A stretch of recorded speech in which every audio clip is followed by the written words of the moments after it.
The story takes place during the summer after my freshman year of college. There's a bit of backstory I need to get through to set the scene, so please bear with me. Now, when I was a freshman in college, I fell into a bad group of friends. Scared of being alone in college, and for once in my life, I wanted to feel like I was part of the cool kids crowd. I should have sorted this mentally out by the time I wrapped up high school, but unfortunately I didn't, which is how I ended up with this group. Long story short, I met them through my roommate at the time. He transferred to a school in another state at the end of the year, and we all became pretty tight with each other. They were essentially your typical school bullies. They were very charismatic and came off as cool people to hang out with, but they tore down anyone they deemed beneath them to feel better about themselves and valued their egos over anything else. They were also heavy drinkers and hard drug users.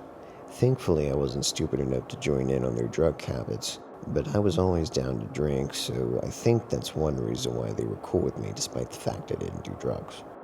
Now, there are two people in particular from that group that factor into this story. First off is Jay. Out of the whole group, I like Jay the least. The best way I can describe him is to imagine the sketchiest person you've ever met in your life and multiply it by 10. He lived by a I do what I want when I want attitude. He always had some sort of a story for any shortcomings in his life or whenever we asked him anything in general. He was known for voluntarily getting himself involved in dangerous situations. He was also the heaviest drug user out of all of us. Many times, out of the blue, he would disappear and go shoot up heroin with some buddies of his who lived out of town and randomly showed up days later. As you can probably imagine, he ended up failing out of college, yet he managed to hold his job since his uncle was a manager there. Surprisingly, though, he actually liked me a lot. He told me one time that he respected my blunt and abrasive attitude as he found many people to be sensitive. Another person is X. X was actually pretty chill if you caught him without the group. He only joined in on any bullying or general dickishness when everyone else in the group was doing it. He was definitely the most rational of the group and wasn't much of a hard drug user. He mostly drank and would do hallucinogens from time to time. That was about it. Now for the story. I ended up renting a house with a couple people from the group, including Jay, X, and two other people. We all moved in almost immediately after the semester ended. About a month later, there was a concert for an underground rock band we were all pretty into, located in a town about an hour away from us. The other two guys had to work the night shift. They worked at the same place, and they were going to meet up with us later. The sun was about ready to set by the time Jay, X, and I all piled into Jay's car to head out.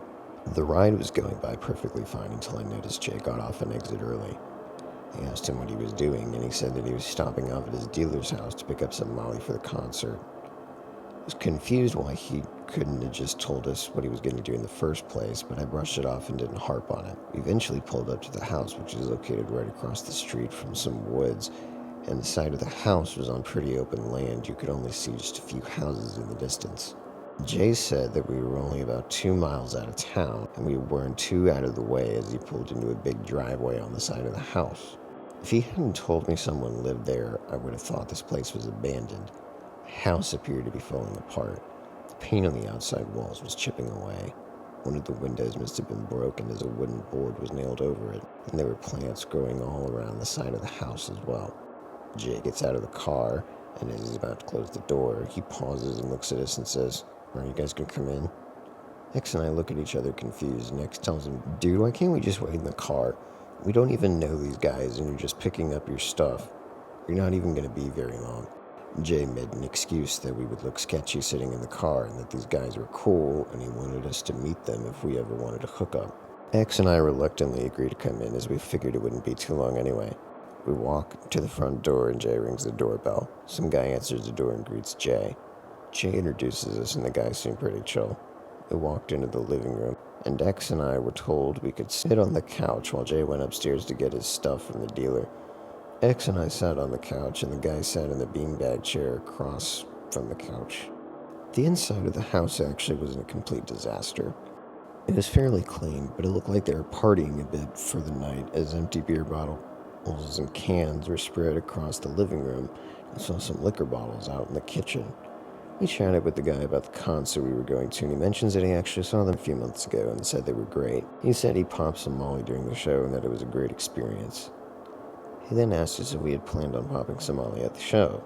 I said I've never touched any drugs other than marijuana and Adderall, and X responded by saying he's done Molly in the past, but he wasn't in the mood to do it tonight. He tried convincing us to do Molly, but eventually gave up and the topic was changed. After like 10 minutes, X and I start wondering what is taking Jay so long. That question was answered in about 2 minutes when Jay and presumably his dealer started walking down the stairs. The dealer walks up to me, holds two $20 bills in front of my face. He said to me, "Want to tell me what this is?" I look at him, completely perplexed and getting somewhat nervous. I say, "I see $40. Why are you asking me? That's not even my money." He grabbed me by the shirt and pushed me up against the wall on the opposite side of the house and screams, "Do you seriously think I wouldn't notice? This is the first time you're buying from me and you're trying to pull this?" Before I even had a chance to plead with him that it wasn't my money and that I wasn't even buying anything from him, he throws me onto the floor and I hit my back on their coffee table. He pulls a pistol out of his back pocket and points it at me, yelling, "You think I won't kill you? I could end your life and hide you somewhere. They wouldn't ever find you." I'm panicking at this point. I throw my hands in the air and yell, "Dude, stop, please. That's not my money. I don't even touch Molly. Jay just wanted to stop by and pick it up." X jumped in the middle and faced the dealer. He told him that I wasn't buying from him. He told him that Jay was planning on buying Molly off him for the concert and that the money was Jay's and not mine. Jay jumps in and claims the cash is mine until the dealer points the gun at him and tells him, "Shut up or I'll blast you too." The guy we were talking to before chimes in and tells the dealer, "Bro, I think Jay's pulling your leg. I was just talking to that guy and he said he doesn't touch it." Dealer turns over to Jay and punches him in the stomach. "After what happened last time, you trying to rip me off again?" He kicks him a few more times before he screams for all of us to get out of his house and that if he ever saw us again, he'd kill us. X grabbed me off the floor. We ran over to Jay and picked him up off the floor. We all ran out the door. X opens the door and throws Jay in the back seat. I ride shotgun and X gets in the driver's seat and tells Jay to hand him the keys. Jay tosses him the keys, and as he starts the car, the front window to the house opens and the dealer fires 2 shots at the car, and I yell for X to floor it. X hits the gas and we sped off with no regard for the speed limit for about 10 minutes. We reach the outskirts of town and X pulls into a gas station parking lot. X yells at Jay, "Dude, what were you trying to pull? You almost got us killed." Jay shot back, claiming that he panicked and needed someone to blame or else he would get killed. I flip and scream at him that I couldn't believe he threw me under the bus like that and actually almost got me killed just because he wanted to buy some drugs with counterfeit money. Jay tried claiming that we were his boys and should have had his back in situations like this. I told him that he brought this on himself due to his own stupidity and that we couldn't believe this is what he actually thought. We debated going to the concert but ended up heading over there regardless. I personally just wanted to go home after what had just happened as my nerves were still shot. We get to the concert. I got out and called one of my roommates that we've arrived. He said him and our other roommate were leaving now and would be there soon. He asked why I sounded so stressed out and I explained what had just happened to us. To my core, he completely disregarded what I said. He said there was no way Jay would have done that and that I should stop making up stories. I kept on telling him it was true and that Jay almost got me killed. He yelled at me to cut it out or he would punch me in the face when he got to the concert. I told him to get Ben and hung the phone up on him. They got to the concert about an hour later. In the meantime, X and I were hanging out and avoiding Jay. Jay tried to act cool in front of us, but we kept telling him to leave us alone. 2 friends finally show up and locate us in the crowd. They told X and I that we need to go outside and talk. We went outside. They had revealed that Jay told them that I had given him the fake money to buy the drugs for me and that I was wrong for what I did. X and I told him the truth about what had actually gone down, but they weren't having it. I apparently had betrayed the group and that I should be ashamed of the stunt I had pulled. I claimed I was always a coward who couldn't handle responsibility. We fought back and forth some more before I stormed off fuming. I walked around the area for a bit trying to blow off some steam. I was so mad thinking about why my friends would do this to me. My eyes finally opened up that night and I realized that they weren't real friends by any means. I thought back on all the awful things they did during my time knowing them, and that night put the final nail in the coffin. I walked back into the concert and hung out with X for the remainder of it. X drove us home. Jay was drunk and high out of his mind. He barely even responded as X got him into the back of the car. X and I discussed what had transpired that night, and I thought we would be on the same page, but eventually he suggested I drop the issue and just act like nothing happened. I refused to do that and told him I couldn't believe that he was actually going to give in to them. He claimed they were our bros and that there was no need to cause any more drama about this. I told him not to talk to me for the rest of the ride, and we sat in silence until we got home. I got out of the car and started walking in when S asked me, "Yo, are you going to help me carry Jay in?" I told him there was no way in hell I was going to help him with anything after what he did. I walked inside and immediately went into my room and locked the door. Everyone else came in talking and laughing as if nothing happened at all soon after, and pretty much went straight to bed. The next morning, I called a friend of mine who needed a roommate and told him I was moving out and needed a place. 3 days later, everyone heads out to get drunk and they invite me, but I lied and said that I had to work a graveyard shift. Once I was alone in the house, my friend swings by with his truck and we spent the next 40 minutes loading everything I had into his truck and we drove off back to his place. They tried contacting me for a few weeks after that, but I had blocked them all and ignored any attempts they made to communicate with me. I made sure to keep where I lived on the low and only really told my close friends of mine where I lived. The campus was pretty large, and more than half the group had already transferred or dropped out by then, so I managed to avoid them while in school, save for 2 awkward run-ins. I didn't stay at that school for much longer as I transferred to another one in my home city at the end of that semester.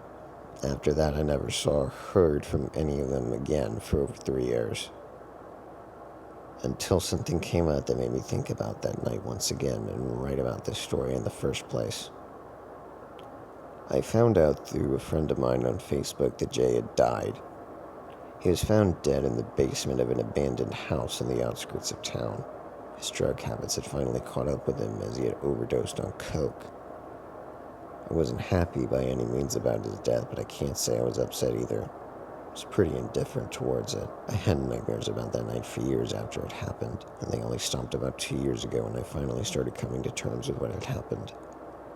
Can't believe I ever associated with that group in the first place, and I hate myself for it. I stuck with those morons and nearly got myself killed because of one of their stupid antics.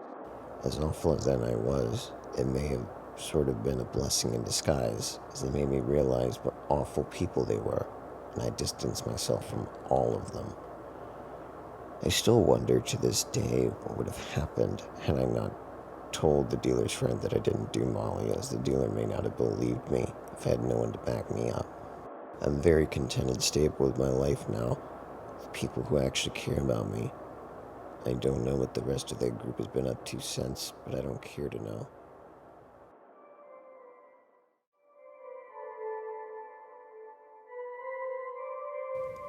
This happened to me fairly recently, about 2 months ago. It's still pretty fresh in my mind. I, 26-year-old male, am really close with a work colleague, 31-year-old female. She's currently going through a tough time with a guy who knocked her up and left her alone, so I've been making extra effort to be there for her. I always joke about her getting me into trouble and getting me involved in weird situations, but it's usually pretty harmless. So we arranged to come around my place. Her kids are with her ex-husband and she's kind of stuck at home doing nothing. I offer to cook her something and we watch a movie. Innocent enough, I pick her up at her place and drive her to mine. We laugh and joke about something on the 30-second walk from the parking spot to my place, and we walk past a pretty shoddy building that is situated right next to my apartment. I've lived over there a year and really don't spend much time in the area I live in because it's just not the most amazing place. As I walk past the shoddy building, I see an angry-looking dude staring out of it. Didn't really see it as suspicious because I'm used to freaks living nearby, and open the back door to the building and walk into my apartment. I was making a curry and I like to let it stew for a couple hours, so as soon as I get home, I prepare the ingredients. Friend asks me if she can get some fresh air, and I say, sure, just open the window to make yourself at home. She opens it up and I hear a rock or something hitting it. She jumps backwards. I look outside, see the previous angry-looking guy glaring at us, screaming, "Come on out, you bitch!" I think he knows where I live, and I don't want my friend getting in any trouble, so I walk downstairs to talk to him. He's immediately irate. He keeps telling me I need to watch what I say and asks if I think I'm better than him. I have no clue what he's talking about and ask who he is. It just makes him angrier. The guy is slightly taller and bigger than me and tries intimidating me. I never break eye contact or show signs of weakness in a confrontation, despite thinking he's definitely going to beat the crap out of me. He says that he owns 5 guns. He could bust my kneecaps in and not even test him.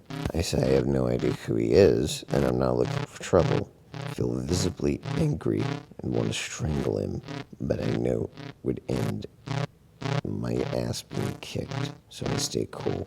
He demands I apologize to him, and I tell him I'm sorry if I hurt his feelings, but I have no idea why he's mad. My friend comes down. Joe is dreading because she's as stubborn as me. He tells him off for acting so childishly, and instead of lashing out at her, his demeanor changes entirely. He apologizes instead that I just make him really mad. I piss him off to no end. Still hasn't explained why yet. After a couple of minutes of talking to her, calms down completely. He asks me, hey, do you smoke weed? I tell him no, really. He proceeds to tell me he knows my landlord. He's a businessman. Tells me he does business with everyone in the apartment block except me and has a proposal for me. I hear him out, mostly because he seemed calm and collected now, and he offers me a deal where I could take something from him, keep it in my bedroom, and when he comes to collect, he pays me £5,000. Now, I'm trying to get into university and that money would help me out, so I was tempted to say yes, but I declined and explained my dad's a cop and I'm applying to work in prison as a psychologist, so maybe I wouldn't be the best partner for this business venture. He must have pulled my number from someone because he drops a text an hour later saying he'd do some things to my friend. Obviously, I'm a little freaked out he has my number, but I stay cool and I don't reply. My friend and I at this point have eaten and watched a horror film together. I dropped her off at home, and that was all great. Until the next day. He called me and wanted to know about my application for the prison job, and I say I was declined. He proceeds to tell me I can make a bunch of money on the side if I help him. I declined that too.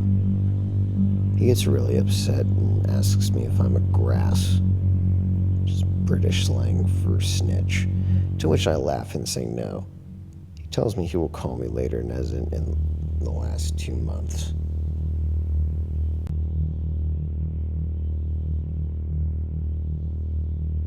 Kinda long, so please bear with me. Back in my early 20s, I moved to Melbourne to go to university.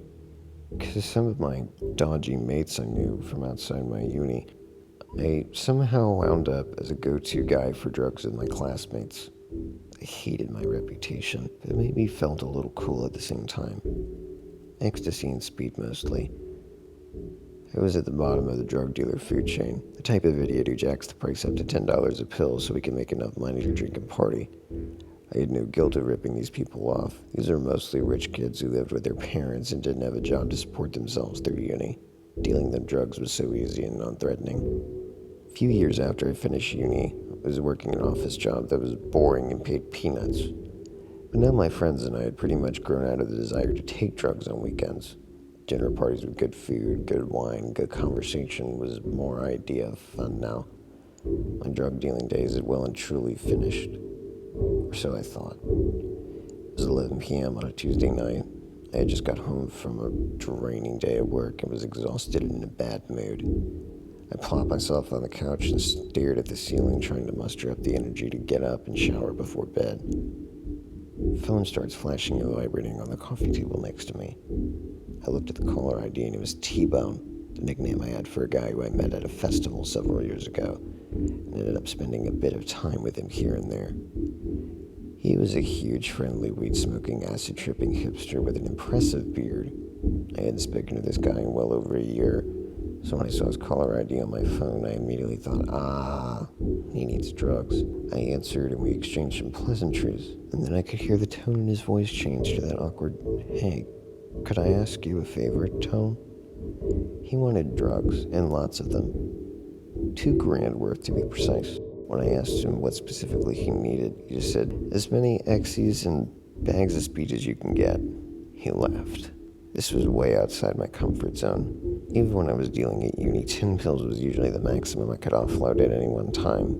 It was late, I was tired, but I was also broke and figured I could clear an easy $500 after purchasing from one of my guys I used to buy from. Something which T-Bone didn't need to know.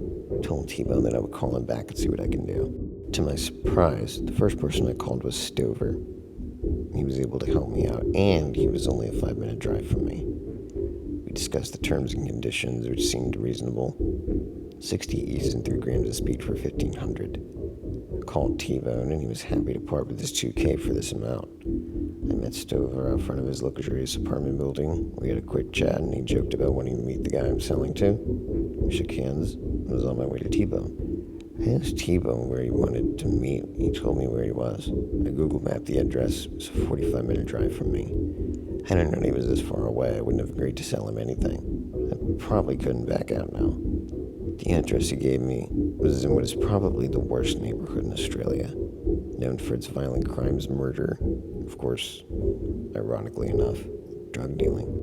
For anyone living outside of Australia, they certainly don't show this in tourist brochures.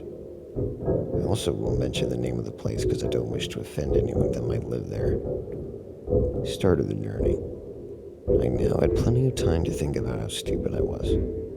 I had a ridiculously little amount of drugs on me, driving out to the roughest neighborhood in the country. After ages of sitting on the freeway, I took the exit and was approaching my destination. At this point, I was so tired, I was in an almost dreamlike state. Every set of lights I pulled up to, people in cars next to me would give me greasy looks trying to act hard and start a confrontation. I pulled into a street where the house was. "Your destination is on your left," my phone told me. The street was so dark because the streetlights were out and there was cloud cover, so no moon. Couldn't see anything. The houses in this street looked dilapidated and abandoned. This didn't feel right. The house that T-Bone said he was at had boarded up front windows, crappy graffiti tags on them. There wasn't any lights on. I called T-Bone. No answer. I redialed and I thought it was about to ring out when he picked up. "Hey T-Bone, I'm out front." "Aw, cool, come on in," he said. "No, come out to the car," I replied. "Hang on a sec," he said and hung up. I was just thinking, dang, I hardly knew this guy. He had been in a few parties I went to. We hung out, but I don't know anything about him. I saw him emerge from the side of the house, pushing through bushes that blocked the pathway. That was the only car parked on the street. He saw me and gestured for me to come on over. I had no idea who he was with, so I thought it was time to get into character. I took my jacket off so I was only wearing a white singlet and put my filthy black trucker cap on that I kept in the glove box. I was hoping this would help me look a bit more intimidating. My friends often joke about how I look tougher than I am. I have some football and kickboxing-induced facial scars, combined with a pretty large physique from smashing weights for years. It was big enough and scary-looking enough to be intimidating. The truth be known, I'm like a marshmallow when it comes to confrontation. I shook hands with T-Bone in the front yard of his place. I felt at ease when he gave me a happy greeting and thanked me for coming out this way. He told me to follow him and we went through the bushes around the back of this place. I could hear music. It sounds like they were bumping dubstep through garbage speakers. I could hear a few people's voices and I could smell cigarette smoke. T-Bone ripped the back door open and the smell and sound hit me harder. I've been to some nasty house parties, but this was horrific. There were 3 of them in the kitchen. There was a flashlight attached by a string to the 12-foot ceiling, swinging back and forth slowly like a pendulum. It was the only lighting. The swinging light made it difficult to see the people in the kitchen. With each sway, I would catch a glimpse of their faces. They were absolute toothless junkies, all shirtless, skinny with bad tattoos. We entered the kitchen and one of them closed the door behind us and stood in front of it, arms folded as if he were guarding it. One of them came forward and told me his name was Jay. Not like he was introducing himself, it was more of a statement. Face was full-blown methed out. He sized me up and looked at T-Bone and said, I thought you said he ain't nothing. T-Bone looked at him in total shock. As Jay turned to T-Bone, the flashlight swung past and I noticed he was holding a big screwdriver behind his back. Now I realized what was happening and I felt like an idiot. I walked into an ambush, get a guy with a bunch of drugs to come around and rob him. Jay turned back to me. He was about 6 feet away. He showed me the screwdriver and said, "Vehicle for me." Big front tooth missing smile. The fact that I was so tired and pissed off kind of worked for me because I didn't show that I was scared. I squared up to him and said in no nonsense tone, "Give me the cash and I'll show you." To which Jay replied, "Nah. Didn't T-Bone told you these were on tick, mate?" On tick, meaning I'll pay you later or never in this case. I looked at T-Bone, who looked back at me and shook his head and mouthed, "Sorry." Jay looked at me with such hatred, looked as though he was in pain. "Give us a gear." If it wasn't so dark in here, he could have easily seen my overinflated pocket. The drugs were stashed in an envelope. I looked at the guy in front of the door, and as soon as our eyes met, he put his arm over the door handle, confirming he wasn't going to let me leave. We all stood there trading glances. The swinging light made everyone's shadows look like they were moving. Jay didn't like this. T-Bone broke the silence and said, "Jay, chill out, I'll get the money." And he left the kitchen. I thought he was going to bail on me. It was $2K in cash just lying around. Jay slowly came towards me, pointing the screwdriver at me. He said in a raspy, matter-of-fact tone, "I'll kill you. I'll do the time. Try me." "That's cute," I replied. Then the painful anger came back into his face. I've never seen anything like it. I slowly put my feet into a fight stance to prepare myself for what was about to happen. T-Bone walked back in and said, "Here's the cash," which briefly diffused the situation. I did a quick count. It was $1,700, close enough. I threw the envelope of gear to Jay, and the door guard moved, and I got out. T-Bone followed me, and then tried to give me an apology. Mate, I had no idea that was going to happen. "I'm so sorry. I just said you owe me $300, and drove away. I never got the extra $300, and never dealt drugs again. I also, thankfully, never met Jay again.